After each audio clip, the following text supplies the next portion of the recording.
Let's suppose मैं आपसे ये कहता हूं कि जो रेडियम है, रेडियम इसकी हमें हाफ लाइफ गिवन है और वो हाफ लाइफ है 1600 ईयर्स। ठीक है, the half life of radium is 1600 years और हमसे पूछा ये जा रहा है कि which of the following fraction of radium will remain undecayed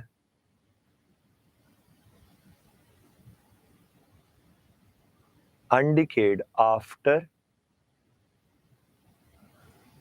6400 years।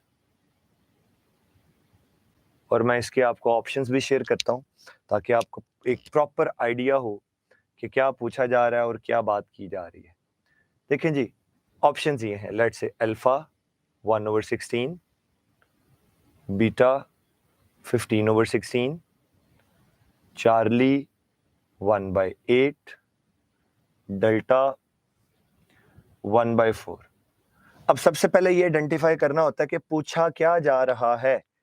पहले ये बताया कि रेडियम की हाफ लाइफ 1600 ईयर्स है। बाद में ये बताया कि जो अनडिकेड है, ये पूछे जा रहे हैं ना, अनडिकेड बताएंगे, ये आपसे पूछा जा रहा है, ये कीवर्ड है, अनडिकेड पूछे जा रहे हैं। और क्वेश्चन के अंदर हाफ लाइफ के अलावा जो भी टाइम दिया गया होगा वो टोटल टाइम होगा और वो ये वाला टाइम है जो आपके सामने है, ये this is the total time. ठीक है, अब आप मुझे एक बात बताएं, अनडिकेड निकालने के लिए आप जो फॉर्मूला यूज करेंगे वो फॉर्मूला यही है, n is equal to n not over 2 raise to power n। ये अनडिकेड या रिमेनिंग के लिए यही फॉर्मूला यूज करेंगे। अब आप देख सकते हैं क्वेश्चन के अंदर इनिशियली प्रेजेंट अमाउंट गिवन नहीं है, तो जब कभी क्वेश्चन में इनिशियली प्रेजेंट अमाउंट गिवन ना हो मटेरियल की, आप उसे 1 यूज करेंगे। अभी आ गया 1/2। अब मेरे पास नंबर ऑफ हाफ लाइव्स नहीं है, तो मैंने अभी आपको बताया था कि सम टाइम्स आप नंबर ऑफ हाफ लाइव्स ऐसे निकालोगे। वो कैसे निकलेगा? Total time divided by half life. Question के अंदर टोटल टाइम क्या गिवन है? ये 6400 years, the time other than half life. ये टोटल टाइम है, ये हाफ लाइफ है। तो यहां से अगर मैं नंबर ऑफ हाफ लाइफ निकालूं तो नंबर ऑफ हाफ लाइफ ऐसे आएंगी, total time 6400 years divided by half life 1600 years. Zero को जीरो से कैंसिल करें, 4 आ गया, तो यहाँ पे आ जाएगा 4 और ये बन जाएगा 1/16। तो आंसर बनेगा इसका अल्फा। डी स्टूडेंट्स, अब अगर वो ये कहता, यहाँ पे वर्ड होता, अनडिकेड ना पूछता, वो आपसे कहता कि मुझे बता दें डिकेड कितने हैं, फिर आपने इसे कैसे सॉल्व करना था? फिर आपने इनिशियली प्रेजेंट में से अनडिकेड माइनस करने थे। अब देखें, इनिशियली प्रेजेंट ये हैं और इनमें से अनडिकेड को माइनस कर दो, ये फॉर्मूला भी आपने पढ़ा। अब इसे ऐसे लिख सकते हैं 1 - 1/2 रेज टू पावर 4। तो एलसीएम लेंगे तो ये 15/16 आ जाएगा। तो ये हमारे पास क्या आ गए? ये डिकेड आ गए। आइए जरा एक और एमसीक्यू डिस्कस करते हैं, और वो एमसीक्यू ये है कि एक कोई एलिमेंट है, रेडियो एक्टिव एलिमेंट है, ठीक है, उस रेडियो एक्टिव एलिमेंट एक्स की जो हाफ लाइफ है, ये हाफ लाइफ है 5 days. A certain radio active element has a half life of 5 days. Okay हो गया। 3/4 of sample will decay in। कितनी देर में 3/4 ऑफ द सैंपल जो है वो डिके करेगा? ये माय डियर स्टूडेंट्स आपने बताना है। तो इसके लिए मैं ऑप्शंस भी देता हूं। लेट्स से अल्फा है हमारे पास 5 डेज, बीटा है 10 डेज, चार्ली है 15 डेज,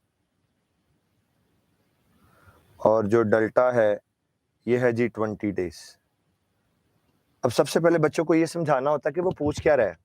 देखें, क्वेश्चन के अंदर उसने आपको हाफ लाइफ दे दी और हाफ लाइफ देने के बाद भी वो टाइम ही पूछ रहा है ना। ऑप्शन से पता चला days days days days time पूछ रहा है, तो इसका मतलब ये हुआ कि वो आपसे ये वाला टाइम पूछ रहा है जिसे हमने टोटल टाइम का नाम दिया था, टोटल टाइम। अब ये टोटल टाइम आपके पास तब आएगा जब आपके पास नंबर ऑफ हाफ लाइव्स होंगी। आपको ये तो पता चल गया कि वो टोटल टाइम पूछ रहा है, तो टोटल टाइम का आपने फॉर्मूला लिखा, number of half life multiplied by half life. अब हाफ लाइफ आपके पास है, नंबर ऑफ हाफ लाइफ नहीं है।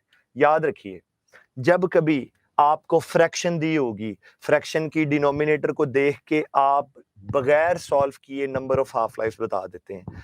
अगर ये 4 है तो 4 को क्या आप 2 रेज़ टू पावर 2 लिख सकते हो, तो 2 हाफ लाइव्स हैं। अगर ये होता 8 तो 8 को आप 2 रेज़ टू पावर 3 लिखते, 3 हाफ लाइव्स। अगर ये डिनोमिनेटर में होता 16, 16 को आप 2 रेज़ टू पावर 4 लिखते, 4 हाफ लाइव्स। तो डिनोमिनेटर को देखना है, whatever is the numerator is. Denominator में 4 है, 2 हाफ लाइव्स, तो ये आप ऐसे करेंगे, t is equal to 2 multiplied by half life कितनी है, हाफ लाइफ है जी हमारे पास 5 डेज, मल्टीप्लाई करें तो ये आपके पास 10 डेज बन जाएगा। तो ये my dear students half life का टॉपिक है, इस तरह से इसके क्वेश्चंस पूछे जा सकते हैं। और यहीं पे हमारा न्यूक्लियर फिजिक्स और ओवरऑल एमडीकैट का सिलेबस खत्म हो जाता है। इसके अलावा अगर आप कुछ पूछना चाहते हैं तो प्लीज पूछ लें। सर हमारे एफएलपीज नहीं होंगे? बेटा एफएलपीज होंगे, वो स्केड्यूल कुछ आपसे शेयर किया जाएगा। बेटा दे देंगे, इसीलिए तो सिलेबस टाइमली कंप्लीट किया है ना, आपको देंगे, एफएलपीज देंगे, आप परेशान क्यों हो रहे हैं। हाँ जी, सब कुछ है। चले डियर स्टूडेंट्स, कल से फिर इंशाल्लाह अगर कोई प्रॉब्लम हो तो ग्रुप में शेयर कर लीजिएगा, ठीक है। अब फिजिक्स का लेक्चर इसलिए नहीं होगा क्योंकि सिलेबस कंप्लीट हो गया। बाकी अगर कोई आगे टेस्ट सेशन आता है वो आपको ग्रुप में हम इंटीमेट कर देंगे, उसमें मुलाकात होगी। अपना ख्याल रखिएगा students, thank you so much, Allah.